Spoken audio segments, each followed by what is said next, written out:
नमः शिवाय दोस्तों, कैसे हैं?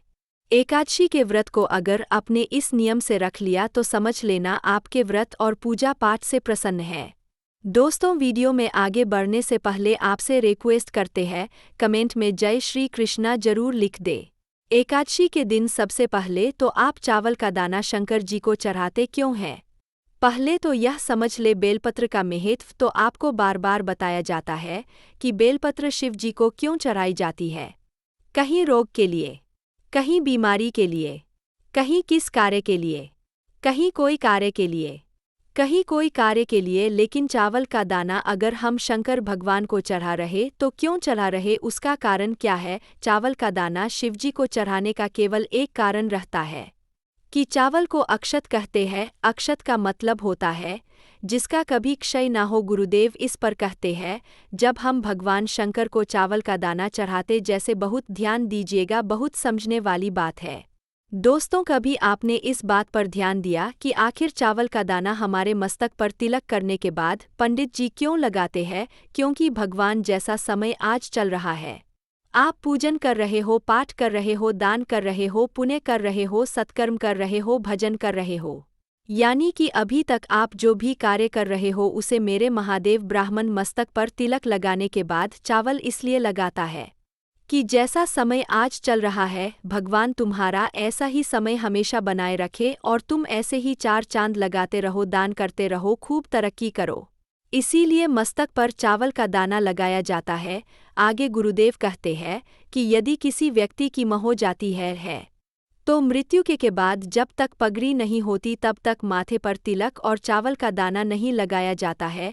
गुरुदेव आगे कहते हैं, आप किसी पंडित जी से पूछो या ब्राह्मण देवता से पूछो, ब्राह्मण देवता की किसी व्यक्ति की मृत्यु हो गई और हमारा तो नियम है कि हम सिर पर तिलक लगाते हैं, चावल लगाते हैं, या पंडित जी से हम तिलक लगवा है, मंदिर जाते हैं और मंदिर में जाकर तिलक लगवा कर हम चावल का दाना लगवाते हैं।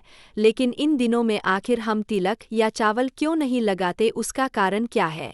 आखिर किसी की मृत्यु के बाद 10 दिन तक, 12 दिन तक मस्तक पर तिलक क्यों नहीं लगाया जाता? 10 से 12 दिन तक माथे पर तिलक या चावल क्यों नहीं लगाया जाता है? उसका कारण है कि यह जो समय आया है, तुम्हारे यहाँ जो यह कमी हुई है, तुम्हारे यह किसी की मृत्यु हुई है, तुम्हारे यहाँ किसी के प्राण छूट गए हैं, तो ब्राह्मण इसीलिए तिलक नहीं लगाता आपको, इसलिए चावल का दाना नहीं लगाता कि ऐसा दिन भगवान अब ना लेकर आए, इसको अमर ना करे, इसको अक्षय ना करे, इसको प्रबल ना करे। चावल के दाने के विषय में तो शिव महापुराण की कथा कहती है कि चावल का दाना हम शिव जी को क्यों चढ़ाते हैं, भगवान को क्यों समर्पित करते हैं, भगवान की पूजन में अक्षत क्यों समर्पित कर चावल क्यों समर्पित करते हैं, उसका कारण क्या है? तो कहा, आज मैंने जब चावल का दाना आपको समर्पित करा है, जिस भाव से, जिस विश्वास से, जिस श्रद्धा से, जिस मन से मैं आपको रिंझ रही हूँ, हे भोलेनाथ, मेरी यह मनोकामना पूर्ण कर, इसको अक्षय कर देना, इसको अमर कर देना, बस इतनी कृपा आप मुझ पर करना। एकादशी के दिन चावल चढ़ाए कि नहीं चढ़ाए तो यहाँ तो सीधी सधी बात है।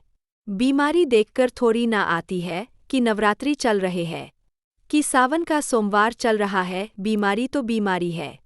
तुम भले ही चावल मत खाओ एकादशी के दिन, कभी तुम बद्रीनाथ चले जाओ, चाहे एकादशी के दिन तुम द्वारका चले जाओ, चाहे एकादशी के दिन तुम तिरुपति चले जाओ, एकादशी के दिन तुम जगन्नाथ चले जाओ, या फिर एकादशी के दिन तुम्हारी इच्छा हो, चाहे भगवान के किसी धाम में चले जाओ और भगवान को भोग लगा हो और उनकी थाली को झांक कर देखना, उसमें चावल जरूर मिलेगा। उसमें ऐसा नहीं है कि चावल नहीं मिले। बद्री नारायण में भगवान को चावल का भोग लगा हुआ मिलेगा, द्वारका में चावल का भोग लगा हुआ मिलेगा, और जगन्नाथ में चावल का भोग लगा मिलेगा, साथ में तिरुपति में मिलेगा, आगे द्वारकाधीश में मिलेगा, हमारे नाथ दवारा में मिलेगा, साथ ही साथ सांवरिया सेठ में मिलेगा, और ककरोली जी में। कहने का तात्पर्य है, आप जहाँ जाओगे वहाँ पर एकादशी के दिन भगवान को चावल चढ़ाएंगे, क्योंकि भगवान के लिए परहेज नहीं है। लेकिन जो काम में डूबा हुआ है, जो आसक्ति में डूबा हुआ है, जो लोभ में डूबा हुआ है, जो वासना में डूबा हुआ है, जो तृष्णा में डूबा हुआ है, और जो माता के गर्भ से जन्म लिया, एकादशी के दिन चावल उसको नहीं खाना। आगे गुरु जी कहते हैं, एकादशी के माता पिता कौन है? सबसे पहले एकादशी का व्रत किसने रखा? एकादशी का जन्म स्थान कहाँ हुआ था? दुनिया के लोग बहुत प्रश्न करते हैं। राम जी अयोध्या में हुए थे, भगवान कृष्ण मथुरा में हुए थे। तो एकादशी कहाँ हुई थी? इस पर आगे गुरुजी कहते हैं कि एकादशी के माता पिता कौन? एकादशी का व्रत सबसे पहले किसने किया? एकादशी का जन्म कहाँ हुआ? एकादशी पर क्यों चावल नहीं खाते? एकादशी के दूसरे दिन चावल का दाना खा क्यों जरूरी है? कौन सा तीर्थ ऐसा है जहाँ एकादशी को उल्टा लटका दिया था? तो यह सभी एक एक चीज का वर्णन स्कंद पुराण सब चीजों का वर्णन मिलता है। तो यहाँ जो वर्णन आया कि आप मनुष्य जो माता पिता के गर्भ से माता के गर्भ से जन्म लिया हो, संसार में जिसका जन्म हुआ हो और मृत्युलोक में गर्भ की कैद में रहने के बाद जन्मा हो, उसको एकादशी के दिन चावल नहीं खाना चाहिए। लेकिन इस पर यह नहीं कहता कि भगवान को चावल नहीं चढ़ाना चाहिए।